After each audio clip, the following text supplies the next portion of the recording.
Well, there goes the University of Guelph off to their nest stop. I think they brought 44 senior students from Ontario, Canada.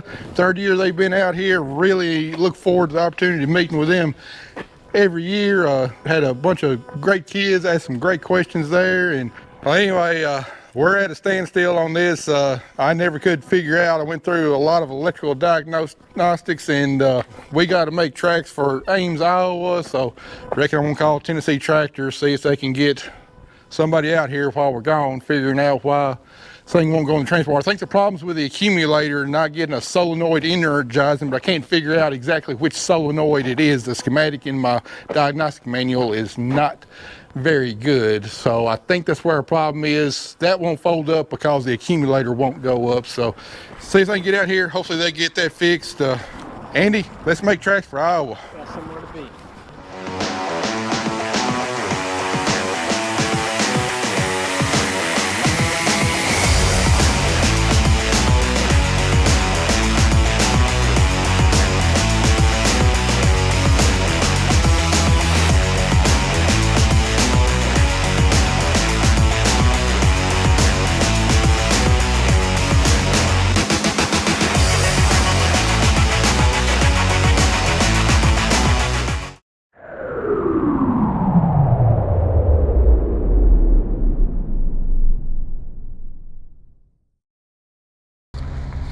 Day one and only of Farm Progress.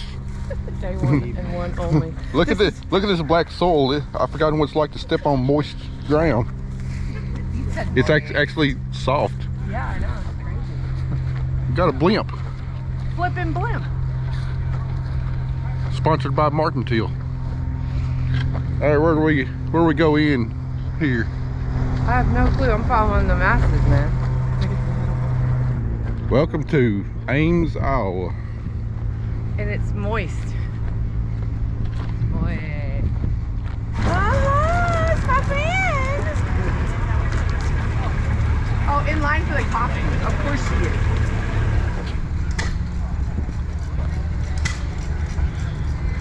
is. I'd hate to be the guys that got to set up or build those bins and then take them back down only for a 3-day show.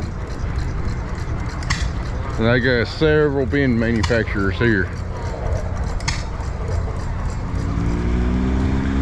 There are going to be combine demonstrations here in a few hours. I wonder if the Fendt AT is going to be in the demonstrations.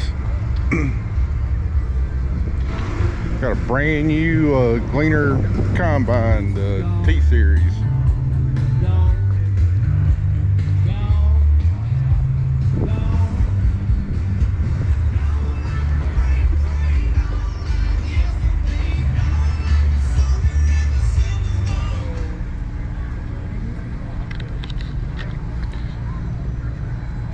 Got the new Massey 9S's.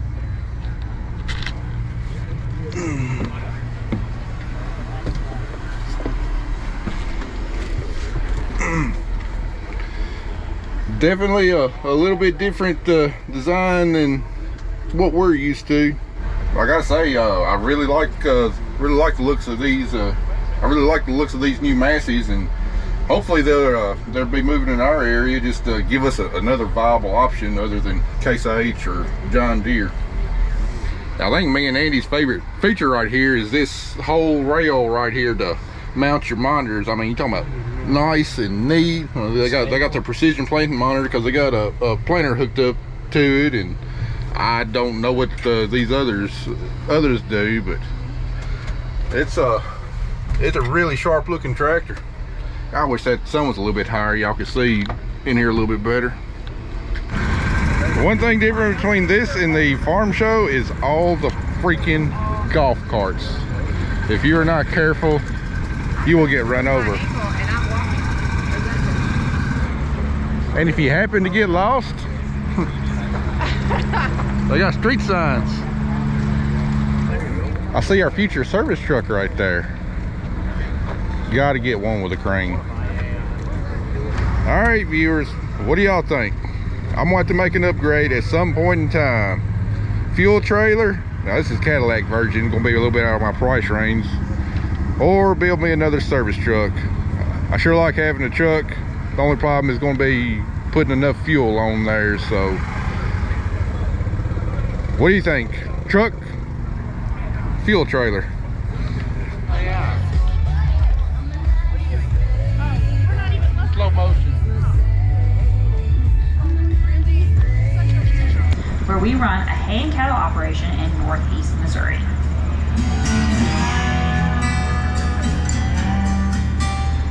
What started out as a simple SAE forage project in FFA almost 20 years ago has grown. That's exactly what we have accomplished after these partnerships.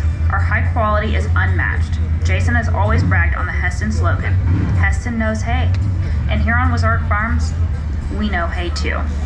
Last year we were blessed to use a rotary rake for the very first time, and boy, what a difference it made in our hay quality. Our clients were happier. They weren't seeing the ash content in the hay anymore.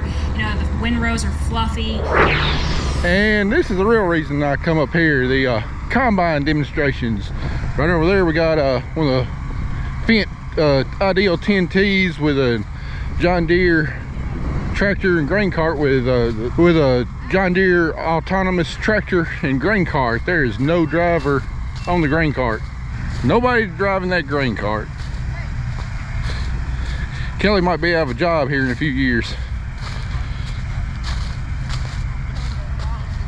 Oh, y'all look at this soil, black as it can be. That's my goal with my soil, turn Crockett County soil as black as that eventually with organic matter.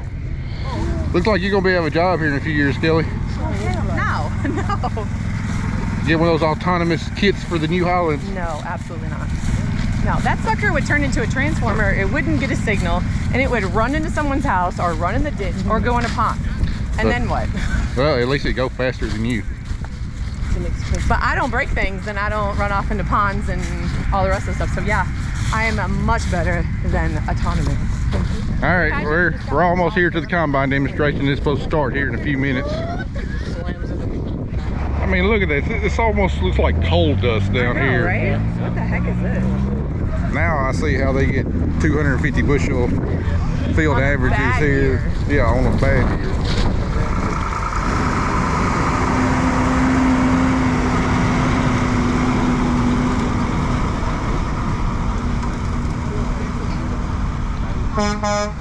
And the combine demonstrations have begun. Right there we got a John Deere S7 series combine. I was hoping it'd be the X9, but apparently not.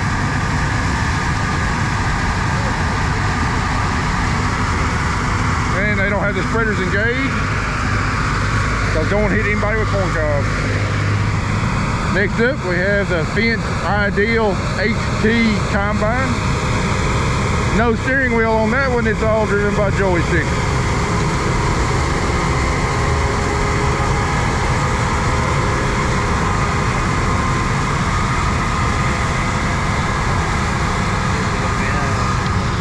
Alright, coming up here we have the CaseIH AF11. AF10 I believe is still the single rotor combine if I'm not mistaken.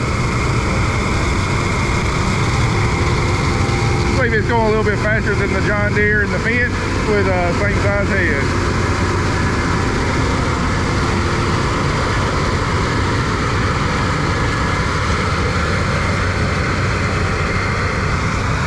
Next up in our lineup we have a John Deere S780 combine.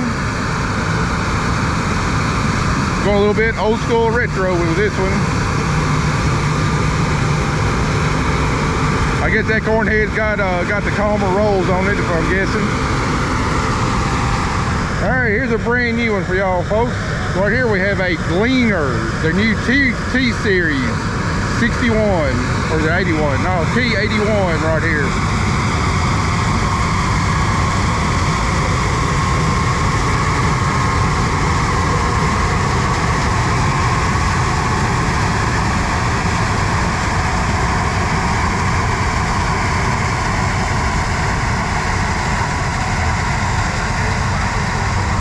Alright, here we got our first twin rotor machine, the New Holland C7, I believe. It's CR, I can't see the number on it. Y'all forgive me, I'm still not up to date on the new number system. All right, we got the CR11, so that's a big new haul in there.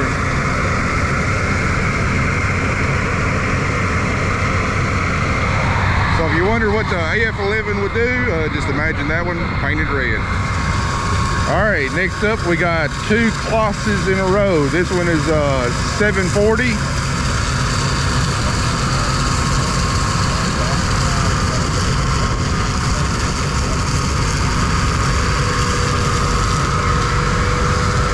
And this one right here is an 8600. I have no difference I have no idea what the difference between the two models is. Don't see any Closses floating around West Tennessee. All right here we're getting back into my era. We got a CaseIH 9230 combine, but I think what it's featuring is not the combine, but the GTS X10 corn head on the front, just like I got. Except that's gonna be like a 12-row 30-inch model, where ours is a 12-row 38-inch model.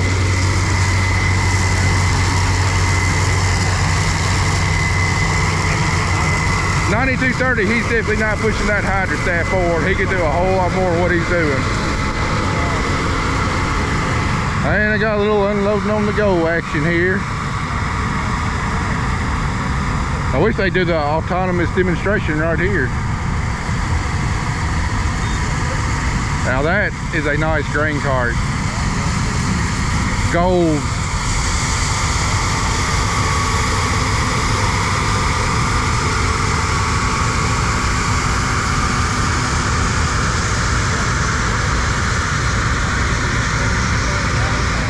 All right, we gotta show off the case. Back with the AF10.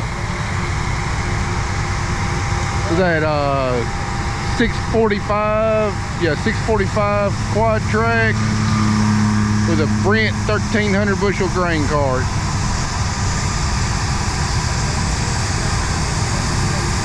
All right, everything, all of it is so quiet.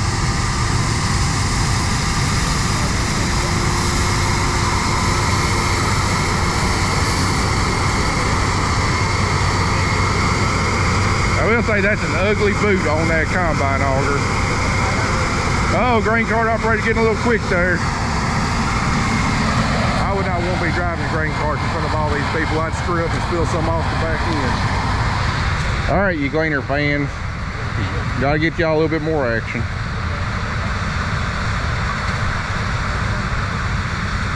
The gleaner is the only combine that doesn't have the non-turret style unloading auger.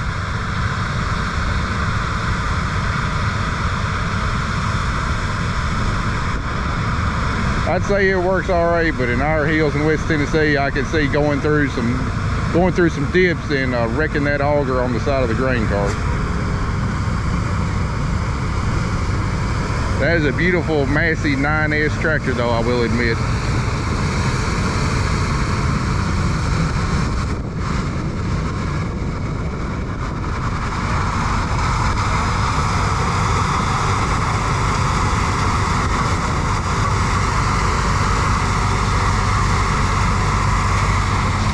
Well, there you go, folks. Got you a little pre-harvest harvest action there with multiple different brands. All this week I've been seeing updates on Facebook about how hot and humid it's going to be up here in Ames, Iowa. They were talking about all about the corn sweat and everything. Like, this is more pleasant than what we've had the last 3 months. I tell you what, there ain't no corn sweat that compares to mat sweat. He's funky. Jumping on the stage. I dare you to start riding that, Andy. I will look for you online. I'd love to learn. Go, Andy, go, Andy, go. You break it, you buy it, man.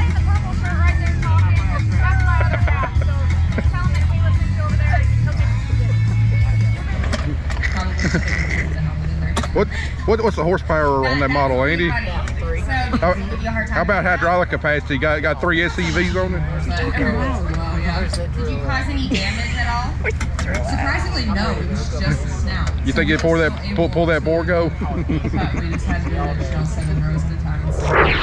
All right, now this takes the cake as the weirdest thing I've ever seen. drive it? never even heard of this machine. Can I pet that bird? Can I pet that It's bird? a Stara. It's got mid booms. Like I just don't even know how this works. This is definitely a first for me. It does have very nice ground clearance. Very nice. But I mean, I don't get it. I mean, it's unique. Maybe it works. I don't know. It works in Brazil. It works here. I just can't wrap my head around how this works well. Got a very unique tip design. Definitely takes the cake for the most unique thing I've seen here. I don't see any height control. It wouldn't be too easy to change the oil on that thing, would it, Andy? No. All right, Andy's over here eyeing this aluminum boom retrofit for the R series. Very quality welds on it. It's not caulk and spray paint. I bet the price tag is heavier than what the actual booms are. Yeah. All right, correction. This is more than just an aluminum boom system. This is a see and spray system from another company other than John Deere's called Green Eye. So basically, they sell you the whole aluminum boom with their system already installed. You can see the cameras here that identify weeds, and as you're going through the field, the cameras see the weeds. The computer tells individual nozzles there to turn on and spray the weeds. So what they're saying is usually you spray maybe 10% of the field. If it's really heavily infested, maybe up to 20% of the field, and you're basically putting the chemical where you need it and not having to just do a broadcast application. Now this system, it's not for the faint of heart. You're looking at about $240,000 for this 120-foot boom retrofit system. But if you cover enough acres with, you know, some herbicides being, you know, $15–20 an acre, you cover enough acres and you're only using 10% of what you would normally broadcast, it could pay for itself in a hurry. Now, we're not the size of farm that could, I mean, it would benefit us, but I don't think we would ever see our money back with our size farm. But definitely really definitely neat. First time I've ever laid eyes up on a system like this up close, and it's the wave of the future. All right, y'all know we couldn't go to a farm show without stopping the New Holland booth, and they got on a pretty good show here at Farm Progress, a lot more so than what they do at the National Farm Machinery Show. So let's see what the inside of this T9 looks like. Phew, almost got out of breath with that long climb up here. Very impressive view. Got the new cab layout, different design than ours. They redesigned the handle here, all the controls and everything. Of course, got the new Pro 1200 monitor in here, and I always wanted to drive one of these wiggle tails. I ain't had the chance yet. I haven't either, especially not a T9. I told Dylan Joyce now that he's got his own wiggle tail, I'm gonna come up to Dyer, Tennessee and drive it for him one day. He said, come on. I'm New Holland through and through, but this is a terrible thing to do to the Pretty Blue. I mean, it's just a wrap, but still. No, thank you. You won't be seeing us do anything like this. Well, they say they're celebrating 60 years of innovative tractor production at New Holland's England manufacturing plant. All right, probably going to finish off here with a brand new CaseIH AF11. If you remember from the Farm Machinery Show, they had it roped off. All you can do is look at the outside. Now they got all the panels up and see what the inside of the first CaseIH twin rotor combine looks like.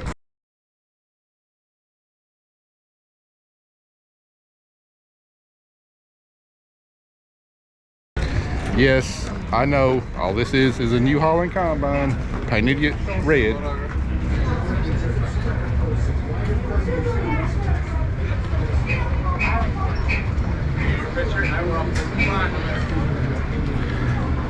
And like I said, it's a twin rotor machine. I think it's got 20-inch diameter rotors, maybe 18-inch, but the rotors are, I think, 40% longer than what's in like the axial flow combines that we're running right now.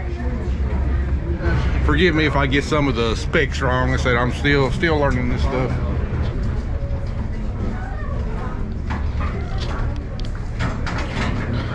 This design up here around the engine is absolutely wild, completely different. We can see the drives for the twin rotor system here. Looks like we got a longitudinally mounted engine rather than a transverse mounted engine right there.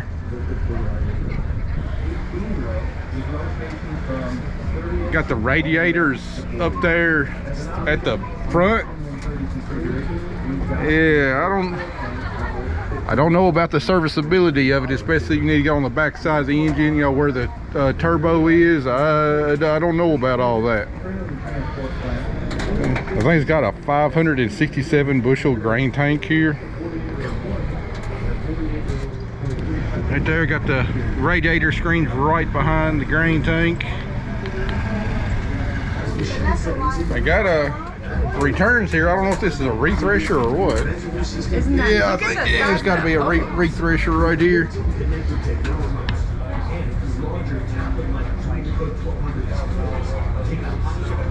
Oh, after a quick glance, I mean, it's a neat design, but I don't see a bunch of friendly serviceability on here. Look at this. Yeah, up there around the engine and stuff. I mean, that's one of CaseIH's advantages, ease of serviceability on it. But I'm not really seeing it on this machine. I'm not seeing a machine I really enjoy working on. I will say the air filter being right here, that is a plus on serviceability. But as far as repair and maintenance, so there are a few pluses, but I'm seeing a few more negatives. And I may be wrong, but it looks like it's got a shorter feeder house on it, and that's one of the benefits I like of my flagship. It puts the header farther back in front of you, so you're not having to bend over and crane your neck when sitting in the cab watching the header. And it might be okay up there, but it sure looks like it's going back to a shorter feeder house from down here. The access ladder to the back, I definitely don't like it as much. It's definitely a lot more vertical, so having to carry parts and stuff up there is not going to be as friendly for a middle-aged guy like myself.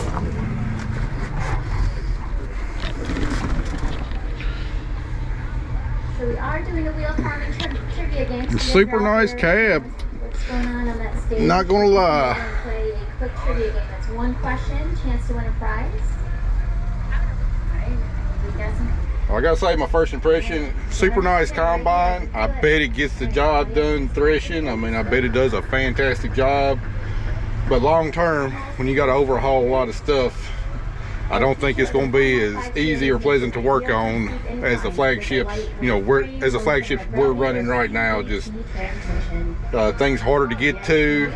History may prove me wrong, though. We shall see. But it's pretty combine. I'd love to run one. I just don't know about owning one long term. And still don't know what the price tag on this thing's going to be either. But I guarantee you, it's going to be high.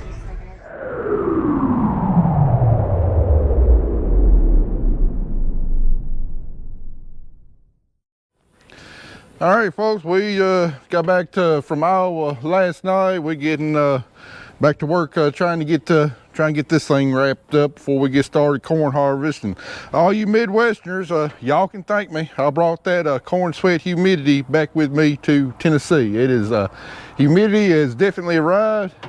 You can see we got some clouds in the sky. First clouds we've seen in probably close to a month. We got a chance of rain today, about a 50% chance of rain today, 80% chance of rain tomorrow. Lord, I pray that we get it, because we are desperately needing it. We are well over a month with hardly any rainfall, and I think it might be too little too late for some of our crops. The corn's been done. Really think we're going to have a subpar corn crop this year. Just too many things have gone wrong with it. Other than having a severe major drought, what could go wrong with the corn crop has gone wrong. Think we're going to have below average yields. Full season beans, I mean, I'll document the issues we had with full season beans this year. I mean, spots are going to be, could be really good. Spots, some spots not going to be good at all. Cotton crop, I think we have a really, really good cotton crop overall. However, the top end of the crop has definitely been taken off. It's kicked off a lot of that top fruit because there's just no water in the soil. However, our cotton crop did hold on far better than I ever thought that it would, considering the conditions it went under. It just goes to show that our soil health improvements, I mean, they are working, they are paying off. I think they really helped this year. And double crop soybeans, that's the one that we get a rain today or tomorrow could really help. I mean, right now we could have a wide swing in yield potential. We could either be talking about 20 bushel double crop soybeans come this harvest, or we could be talking 40, 45 bushel double crop beans. Just we're gonna need a rain if we're gonna hit that upper end. So anyway, it is what it is. But anyway, back to this picker. While we were gone, Tennessee Tractor did send a mechanic out and thinks he diagnosed our problem. Before we left, you know, we traced a lot of the electronics. We found out that our tether control was working. It was sending signal to the solenoid, but because of the poor schematic, I didn't know exactly which solenoid it was on this valve block. So anyway, the tech came out and he did confirm that it was he thinks it's the raised solenoid on the accumulator here. Anyway, took out the solenoid here, and glad he came out, because I mean, I would have looked at this and I was like, man, that solenoid looks fine, but here on the stem part, he said it's swollen up, and he thinks that there's an internal problem not letting that plunger go back and forth. He verified that the solenoid, that he verified that the coil itself was good in magnetizing. He thinks a problem is in the valve. So anyway, we got us a new valve here, $331. We're gonna stick it on, and hopefully we can put this thing in the field harvest mode now. I kind of wish this thing had broke down with it up in the field position rather than transport. It would have made accessing this valve just a little bit easier here. And you think for $331, they could include a new electric coil to go on it too, but nope, that is sold separately. I suppose this thing could be in a worse spot, but it'd be a lot easier if this accumulator was up. All right, let's cross the fingers.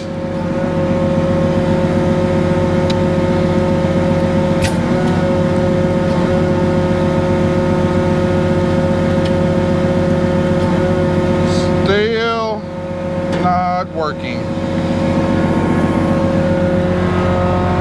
Well, crap. Let's see if our coil's magnetizing here.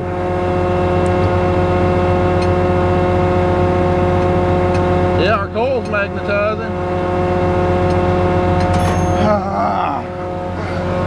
Back to the drawing board. All right, let's try this again. Andy remembered something.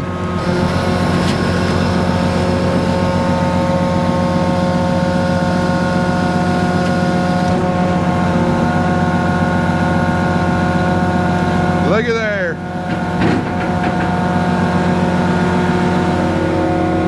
Yeah, luckily Andy remembered that. Otherwise, I don't know if we would ever tracked it down. But anyway, last week he replaced this hose right here that goes right there on the valve block. And in order to get a wrench on there, he took these two hoses off. And these two hoses are the ones that work the cylinders on the accumulator. And he thought he was 99.5% sure that he got them back on the right one, but he didn't. He got them reversed. Anytime you got a 50-50 chance, you're gonna lose. So that's what the problem was. Anyway, it's fixed. All right, up here we got this curtain that separates the two baler halves, and basically what this thing does is keep trash from dropping down there in the bale. A lot of it accumulates up here, and you can see this curtain pretty much done, so we're going to replace it. Ought to be quick and easy now that we got this thing up in the harvest mode. All right, after realizing that we had the wrong curtain, going back and getting one, we did manage to get it on out in the blazing sun. I think we got 3rd-degree burns from being on the metal. Then we got it back in here, and our correct panels finally showed up. Me and Andy got them bolted up, so we slowly checking items off the list. So we still don't have all our spindles. I think that's the only part that we're waiting on. The only other stuff we got to do is head work here. Andy and I got started gauging bar height, so we're about to get back on that, try and get that finished up. And other than that, I mean, other than replacing some spindles, we can't do that till we get those in. That's about all we can do. So I think we got about enough coverage of us working on the picker. I'm pretty sure y'all probably getting kind of tired of seeing the cotton picker, so reckon I'll go ahead and wrap up this video now. It's just, all it is just adjusting and putting on new parts, nothing y'all hadn't seen before. So we'll go ahead and close it out now. Don't think I'm gonna have a chance to do a crop tour video this year, guys. We just flat out ran out of time. Anyway, I mean, I gave y'all the status of the crops earlier today. Some's going to be good. Hopefully, some's going to be really good. Some's going to definitely be subpar, below average. But you know, we won't know till we get out there. I'm not expecting great things this year. That 50% chance of rain the weatherman said was coming today, we still hadn't seen it. But there's still a few hours left in the day, and then we got that 80% tomorrow, so keep our fingers crossed. We'll get it to try and finish these crops off, because if not, some of the crops are definitely going to really go downhill. So anyway, guys, appreciate y'all watching. Hopefully next video will be on the combine.